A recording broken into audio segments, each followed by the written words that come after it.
નમસ્કાર મિત્રો, અમારા નવા વિડીયોમાં આપનું હાર્દિક સ્વાગત છે।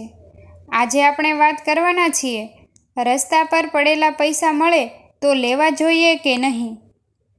જાણો તેની પાછળનું રહસ્ય।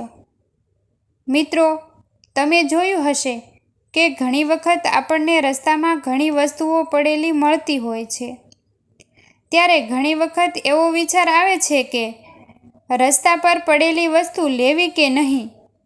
ઘણા લોકો તેને શુભ માને છે તો ઘણા લોકો તેને અશુભ માને છે, પણ આપણે એ નિર્ણય નથી કરી શકતા કે રસ્તા પરની વસ્તુ લેવી કે ન લેવી। જો કે તેની પાછળ એક રહસ્ય રહેલું છે, જે કદાચ મોટાભાગના લોકો નહીં જાણતા હોય। જો તમે પણ આ રહસ્ય વિશે નથી જાણતા તો આજે જ જાણી લો। તમે ભલે ગમે એટલી સંપત્તિના માલિક હોય કે ન હોય, પણ એમ જ રસ્તા પર ચાલતા જો પૈસા મળી જાય તો ખુશી જ થાય। પણ શું તમે જાણો છો કે રસ્તા પર પૈસા મળવા પાછળ એક ખૂબ જ ઊંડું રહસ્ય છુપાયેલું છે? તો આજે આપણે એક જ્યોતિર્વદીના જણાવ્યા અનુસાર જાણીશું કે રસ્તા પર પડેલા પૈસા મળવા પાછળનું રહસ્ય વિશે। રૂપિયા મળવા અથવા ખોવા બંને પાછળ કોઈને કોઈ અર્થ અવશ્ય રહેલો છે। જો તમને રસ્તા પર ચાલતા કંઈક પડેલું ધન મળી જાય તો એક વાતનો સંકેત છે કે જેમાં એવું માનવામાં આવે છે કે પડેલું ધન મળવું એ કોઈ સફળતાનો સંકેત આપે છે। આ થકી ઈશ્વર એ જણાવવા માગે છે કે તમે સફળતા તરફ આગળ વધી રહ્યા છો અને તમને ઈશ્વરનો સાથ પણ મળી રહ્યો છે। જો કે આ અચાનક ધન મળવા પર તમારે થોડો સંયમ રાખવાની જરૂર હોય છે, કારણ કે અચાનક ધન મળવું એ ઈશ્વર દ્વારા તમારી પ્રમાણિકતાની પરીક્ષા પણ હોઈ શકે છે।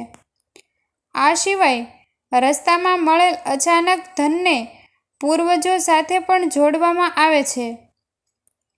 કહેવામાં આવે છે કે આ ધન આપણને પૂર્વજોના આદેશથી મળે છે। તેના માધ્યમથી પૂર્વજ પણ એ જાણવા માંગે છે કે આવનાર સમયમાં તમે આ ધનનો ઉપયોગ કેવા પ્રકારના કામમાં કરી શકો છો।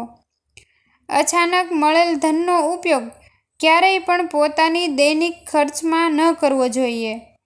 જો તમે રસ્તામાં મળેલ ધનનો ઉપયોગ મોજ મસ્તી માટે કરો છો તો ફરી ભવિષ્યમાં તમને નુકસાન જ થઈ શકે છે। વાસ્તવમાં તેના માધ્યમથી ઈશ્વરને એ સંકેત મળે છે કે તમારા દાયિત્વ નિભાવવાની ક્ષમતા નથી।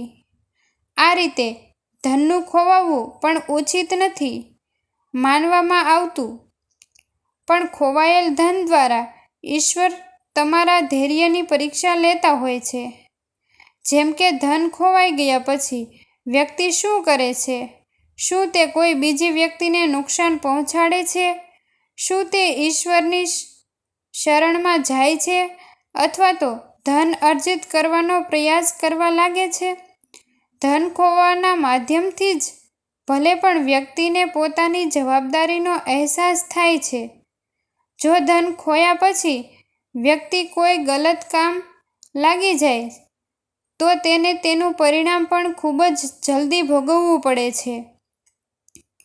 આવા જ નવા અને દરેકના જીવનમાં ઉપયોગી બની શકે તેમજ દરેકને સત્માર્ગ તરફ પ્રેરે તેવા વિડીયો જોવા માટે અમારી યુટ્યુબ ચેનલમાં અંત સુધી બન્યા રહો અને વિડીયોને લાઈક, શેર અને સબસ્ક્રાઈબ કરવાનું ભૂલશો નહીં મિત્રો। થેન્ક યુ મિત્રો।